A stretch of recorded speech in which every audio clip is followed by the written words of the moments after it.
It will only get worse. That is the dramatic warning that rings out from none other than Donald Trump himself, the man who now pushes a so-called final proposal for a 60-day ceasefire in Gaza. But what exactly is this deal all about, and how did it catapult into the global spotlight overnight? Today, we will unravel the twists and turns behind this urgent proposition, the intense negotiations swirling around it, and the high-stakes political theater tying together the United States, Israel, Hamas, Qatar, and Egypt. Stay tuned as we dissect every piece of this compelling puzzle. Is it a revelation for lasting peace, or just another frantic attempt to quell the fires of war? Let us dive into the heart of this conflict to find out. And, by the end, you might see this story from an entirely new perspective. Welcome to our deep dive on the final proposal that could determine life or death for countless families caught in the crossfire. We are talking about two big questions today. First, why is Donald Trump so convinced that Hamas must accept these terms immediately? And second, how has the region responded to what some call the boldest presidential intervention yet? We will peel back layers of rhetoric, look at the complicated tensions among America's allies and adversaries, and examine whether a formal ceasefire mandates more than simply putting down arms. In this story, we will go through three riveting areas. 1. The details of Trump's plan and the secrets behind how it was shaped by mediating officials from Qatar and Egypt. 2. The tangled relationship between Israel, Hamas, and the many outside powers vying to shape the region's future. And 3. The deeper meaning behind the likelihood of hostages, prisoner exchanges, and the possibility of a dangerous escalation if negotiations fail. This is not just about politics at a distance. It is about real human lives and the raw weight of a conflict that has thrown the entire Middle East into turmoil. So, get ready. We are about to embark on a journey that reveals who is calling the shots and who stands to gain or lose everything. Before we leap into the behind-the-scenes drama, let us revisit the outrageous events that kicked off this chain reaction. On the 7th of October 2023, everything changed. Hamas-led militants launched a devastating surprise attack on Israel. It was a carnage that left well over 1,000 people dead, according to Israeli tallies, and close to 300 hostages forcibly taken into the labyrinth of Gaza. The world watched, practically frozen, as images of smoke, seized civilians, and anguish spread across global media in a matter of hours. Israel quickly responded with threats of massive retaliation, determined to neutralize Hamas once and for all. Soon, rockets flew both ways, and the region was plunged into a choking cycle of violence. The conflict escalated at breakneck speed, and foreign powers struggled to interject with solutions that might prevent more bloodshed. That is where the United States, with President Trump at the helm, stepped into the ring, publicly stating that the conflict could not be allowed to rage on unchecked. When the bombs kept falling, so did people's hopes for a rapid resolution. Yet behind the scenes, frantic talks began. Mediators from Qatar and Egypt were summoned to see if they could coax Hamas into some form of compromise. Analysts speculated that these nations, given their ties and lines of communication, might just be the piece needed to unlock a fleeting chance at a ceasefire.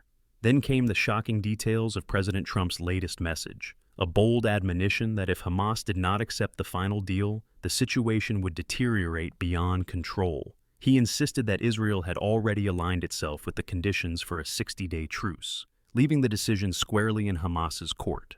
The proposition, as Trump touted, would include a hostage exchange element, crucial for many of the families across Israel who watched in horror as their loved ones disappeared behind the Gaza frontier.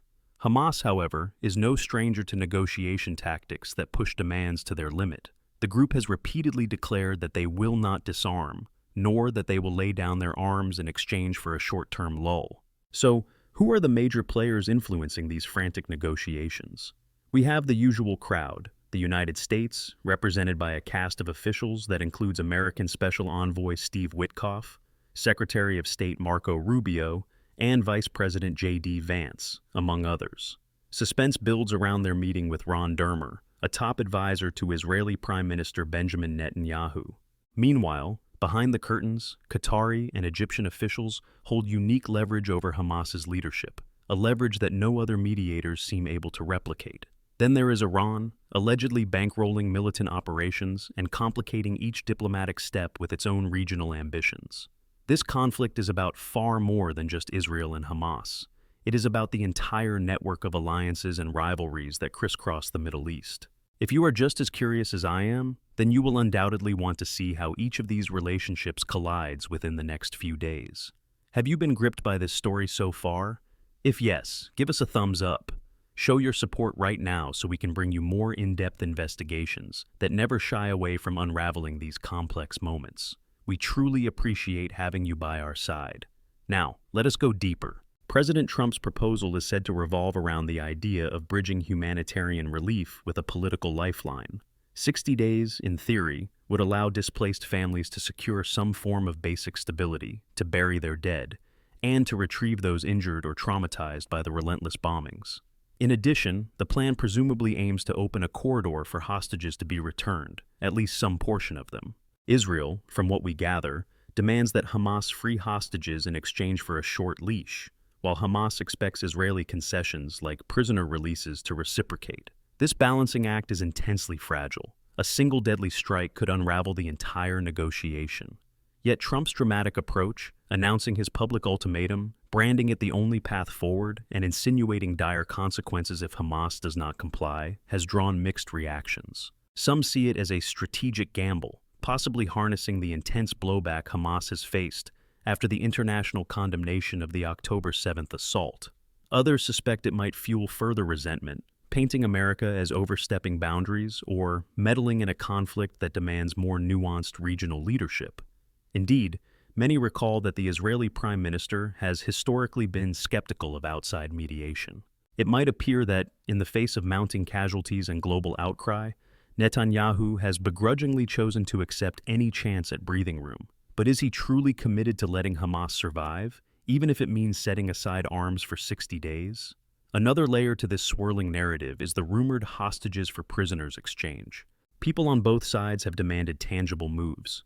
Israelis want their loved ones back, while Palestinians seek the release of citizens imprisoned in Israel. No matter which side you speak to, the word hostage stirs fevered passions. Mothers, fathers, siblings, and friends hold aloft pictures of missing relatives, uncertain whether they are dead or alive within the conflict zone. Trump's plan, if implemented, could partially alleviate that heartbreak by ensuring at least some detainees are freed. Yet the question remains, who will blink first? Hamas, in typical fashion, has thrust forward its own conditions. The group is evidently not open to disarmament and is determined to maintain its capacity for armed resistance. At the same time, they must weigh the harsh reality that the conflict has grown monstrous in scale. Israel's retaliatory strikes, according to the Gaza Health Ministry, have already claimed tens of thousands of Palestinian lives, with many more wounded or displaced. The humanitarian catastrophe has drawn accusations of war crimes, genocide, and other severe violations from international courts. Israel adamantly denies these accusations, pointing to Hamas's initial assault as the act that started it all. In this standoff, facts and narratives swirl in a storm of allegations and counterclaims. Cue the role of the United States. Beyond President Trump's eye-catching social media posts, American jets have performed targeted operations against Iranian nuclear sites, while also stepping up efforts to talk to regional players about controlling the conflagration. Some suggest that by flexing military muscle in Tehran's direction, the White House is attempting to send a message to Hamas.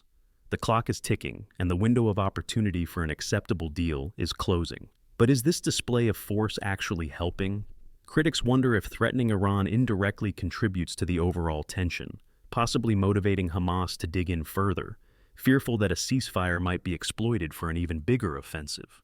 Not to mention, the presence of Qatar and Egypt underscores how pivotal Middle Eastern diplomacy is in shaping any potential breakthrough. They have a contact network that the White House simply lacks, bridging different ideological divides.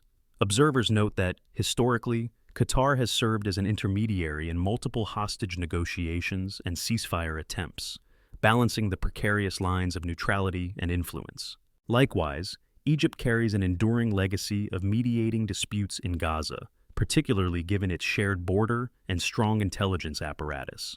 President Trump, in typically brash style, underscored the gravity of the situation by insisting that it will only get worse if Hamas refuses. He effectively placed the entire responsibility upon Hamas's shoulders, proclaiming that Israel is ready. If the group spurns the terms, the aftermath could be unsparing. Continued bombardments, deeper fiasco in the Middle East, and a heavily pressured Israel forced to escalate.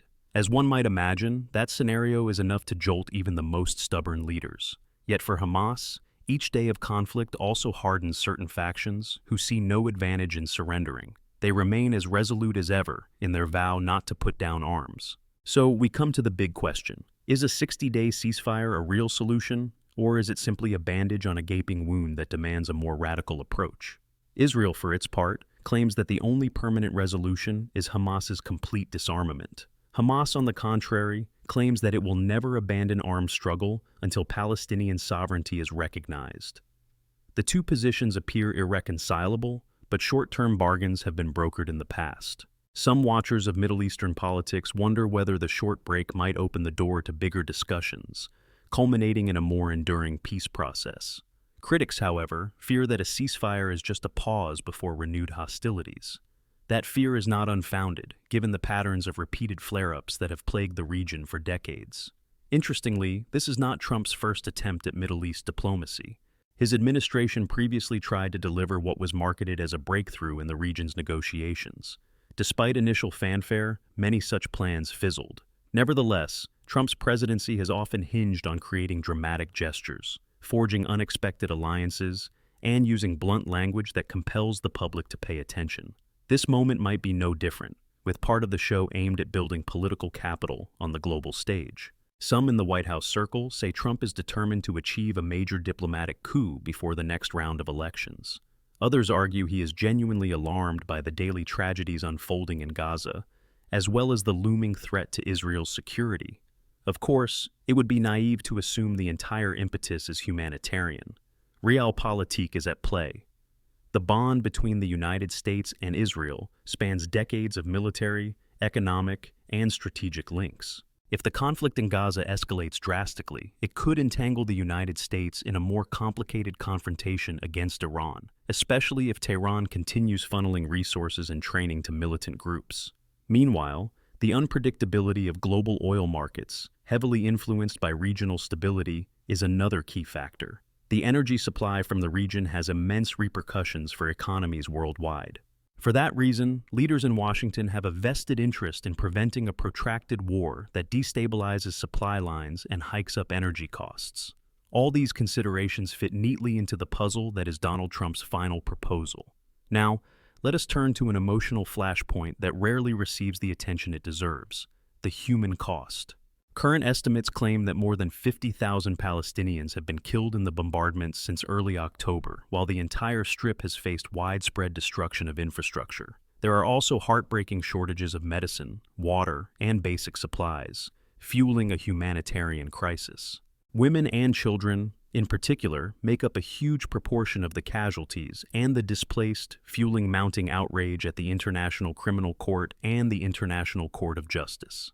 Accusations of genocide spark ethical controversy worldwide, with some demanding immediate international intervention, and others calling for the recognition that Israel is simply defending itself after a horrific Hamas attack. Caught in the middle are hostages that Hamas seized during the October 7th incursion. Families wait on edge, desperate for news, clinging to the slightest hope of seeing their loved ones again. If there is one aspect of Trump's plan that resonates with many people in Israel, it is the possibility of retrieving these kidnapped individuals. This hostage puzzle is so personal, so raw, that it exerts intense psychological pressure on everyone involved. Meanwhile, in Gaza, families who have lost their homes to Israeli airstrikes or suffered crippling injuries face a similarly harrowing plight. Despite all the ideological divides, the shared human toll is staggering. Yet in the swirl of political drama, we encounter potential glimpses of unity. When the United States, Qatar, and Egypt gather at the negotiating table, it is not just leaders in suits trading barbs, but also an entire network of humanitarian organizations, civil society groups, and families with urgent pleas for safety. Those who watch from afar may feel powerless, but that sense of helplessness can evolve into action if the right deal is struck. This is the maybe that is fueling the push for a final arrangement. People want hope, even if it is fleeting. They want to cling to the notion that a 2-month lull in violence might sow the seeds for a more enduring solution. Behind the scenes, rumor has it that American Special Envoy Steve Witkoff has been working overtime to nail down the final language in the proposal, ensuring it addresses the concerns of multiple parties. Secretary of State Marco Rubio, who typically adopts a hawkish stance, is leaning on Israel's leadership to buy into a comprehensive approach, while Vice President J.D. Vance is reportedly bridging the gap with other global powers. Indeed, the White House wants to appear unified, underscoring that it is not just Trump pushing his personal brand of politics, but an entire administration that sees the urgency. Some watchers say that this synergy is the real difference-maker, giving the current initiative a somewhat stronger position than previous attempts. Nonetheless, doubts persist. Why should Hamas trust an American-led proposal, given the country's long-standing alliance with Israel? Are Qatar and Egypt truly neutral arbiters, or do they harbor their own agendas, shaped by complex regional alliances? And importantly, how would a ceasefire even be enforced in practice? Monitoring bodies would presumably be required on the ground, such as coordinated teams of mediators or peacekeepers, an endeavor that demands smooth cooperation between all sides. The longer a war drags on, the more these details become muddy, overshadowed by immediate daily trauma. At this juncture, we are on the brink of a momentous decision, and the sense of urgency hangs palpably in the air. The next week is critical. Trump has just announced that he intends to meet with Prime Minister Netanyahu at the White House on Monday. It could be the day we either see an official handshake that cements the 60-day ceasefire, or a public falling out that lights the fuse for deeper chaos. Observers watch keenly for any sign from Hamas, which remains internal and cryptic via official channels. The group's spokespeople sometimes issue statements, but rarely detail exactly how close or far they are from a deal. All that fans the flames of speculation. We will keep monitoring these developments and share with you any big announcements the moment they break. If you are just as anxious about what happens next in this volatile conflict, consider following our channel. That way, you will stay updated on every new revelation in this rapidly unfolding saga.